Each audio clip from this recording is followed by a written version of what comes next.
So we spoke about this amazing strategy on branding called unique and useful. So can you tell us more about the useful part? Yes. This is something that plenty of people think is a total no-brainer.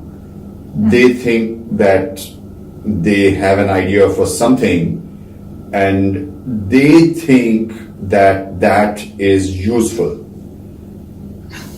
But it's not necessary that somebody else would think of that idea as useful. Right? It's much, much more complicated than many people think. For example, in Japan, there is a video game called Tamagotchi. Okay, now if you listen to the idea behind the video game, I'm sure most of our viewers will think, oh, this is crazy, there's something wrong with this story, or I am absolutely sure in 100 lifetimes I would not find this useful. Well, it is extremely, extremely successful. Till 2010, just hold your breath when I tell you how many units of a video game called Tamagotchi have been sold. Or why don't you just take a guess? I have no clue. Maybe a lakh? Okay, let me ask this question to you again after I tell you what that game is about. Yeah. Okay, it's a video game which has a virtual pet. Oh. So there's some living organism there, maybe a cat or a dog or something. Now Cat. it's a virtual pet. Just like a normal pet has to be clean and given food to every day, Taken care of. you got to give it visual or virtual food through the video game. Okay. Right? And if you don't take care of it, if it falls sick and you don't give it virtual medicine, it dies. If you don't feed it for many days or give it water for many days, it dies. Okay.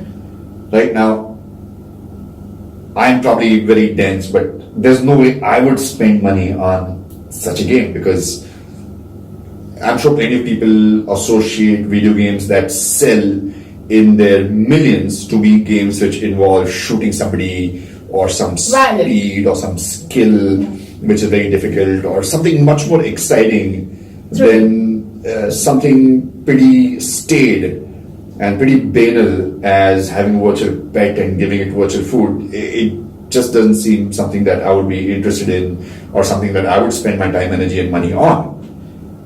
Okay, so now that I've told you this, people who are watching the video, please pause your video and just take a guess till 2010, because this is the figure I was able to get across. How many units of this video game have been sold? Okay, so pause, think of this answer in 5 seconds and come back to this video. Millions. Okay, a million is not enough. We need something more definite. Okay, so I presume you have a figure in your mind. And this is a 2010 figure that I'm telling you, so you can safely imagine double of that as at least as the figure currently. 2010, you can check this on Google, the figure was 76 million. In Japan? I don't know. Okay. I presume all over the world. Okay. I presume 70-80% of the sales would happen in Japan. Then maybe there's something peculiar about that society because of which this works. Maybe the living spaces are so small that they don't have the time, energy and money for a pet, and maybe because of that they like this. Whatever the reason is, it is very, very difficult for at least somebody like me, and I'm sure for plenty of people watching this video, to imagine that this could be a business, this could be a $1 million or $1 billion business where this is the product. So be very, very careful in trying to evaluate what is the usefulness of your product, because it's not as obvious. You can't just get it through introspection. We have a video where we've spoken about the limitations of introspection, and this is certainly an area where your introspection is very limited, almost useless when it comes to determining the usefulness. So are you saying that the person who designed this game also wasn't aware that it's going to be this big or like huge hit because it's going to be Okay, so there appear to be two types of business people. I don't know about this particular case, but there appear to be some business people who are able to understand the saleability or the usefulness of a product without relating it to themselves. Okay. They will never buy that product, Right. but they can understand why that product has usefulness. Right. Okay, so I'm in awe of such people because it's very difficult for me to think of something as useful to other people when it's not useful to me. Okay. And one of my biggest mistakes in forecasting a product success was the iPad. Now, before the iPad was launched, plenty of people had a big amount of skepticism as to why would anybody buy an iPad? People are already drowning in technology. They have a mobile, they have a laptop. At least I have a mobile and a laptop, but I know plenty of people out there who have, before the iPad, had a mobile, a laptop, and a desktop.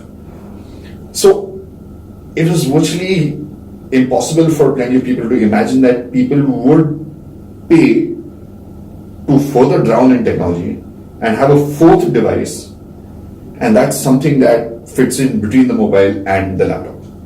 So I at least was very skeptical. Even today, I can't understand it. I have not bought an iPad, and I think I will never buy an iPad unless you prove to me that an iPad can replace a laptop. Then I'll happily trade in my laptop for an iPad. But I don't want an iPad and a laptop because it's just unviable for me in terms of time, energy, and money, and maintenance, and all that. But it has turned out to be one of the biggest hits, one of the most successful products in the world. Because of its usefulness. Because of the perception of usefulness of the people who are buying it. And obviously, Steve Jobs felt it was a very great product. And Steve Jobs was in my category. He was in the category of people who would just make products that he himself would enjoy working on. So that's one way of looking at it, and that's actually a limitation. If you can only make products that you can relate to in terms of usefulness, then that's it. That's the only way you should do it. Then you shouldn't try to mess around with other products which you don't understand, but you think, oh, I don't understand this, but there's probably a big market out there. Well, if you're not good at that type of thinking, then you should stick with selling products that you yourself believe in, that you yourself would buy. Okay, so Steve Jobs is one example of an entrepreneur who's done just that. He would love a product, and he would think, okay, I like this product, and I think there are a large number of people out there who would also like this product, and he would go ahead and work on that product and launch it. On the other hand, I think a person like Karan Johar. Okay, now, whatever I've seen of Karan Johar in the media, I think he is an extremely perceptive and intelligent person. At the same time, I think his movies are crap.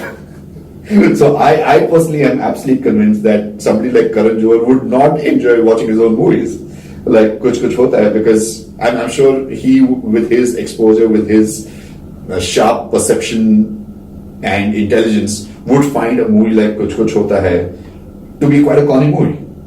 But still, he seems to understand that there's a huge audience for that, and he seems to be very successful in making these corny, sappy, weepy, star-studded movies where they're very visually spectacular and they got great music, but otherwise the dialogues are quite pathetic and there seems to be no story at all. So he's like the second type of entrepreneur. So he seems to be very successful at that type of thinking. That's my view. So you decide where you want to be, and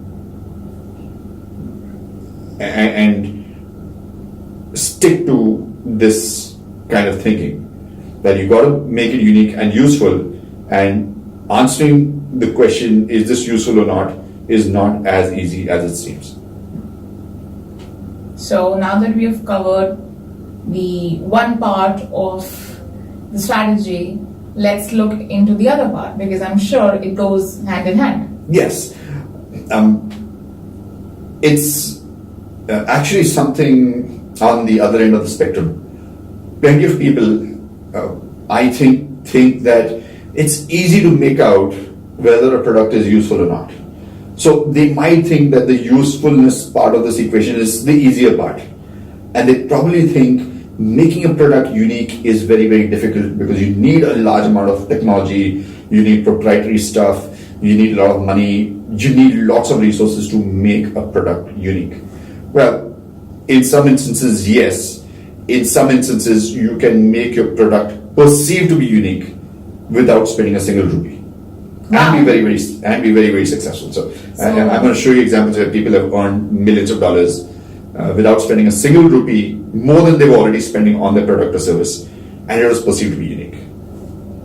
Okay. So I'm sure you will find the next video really unique.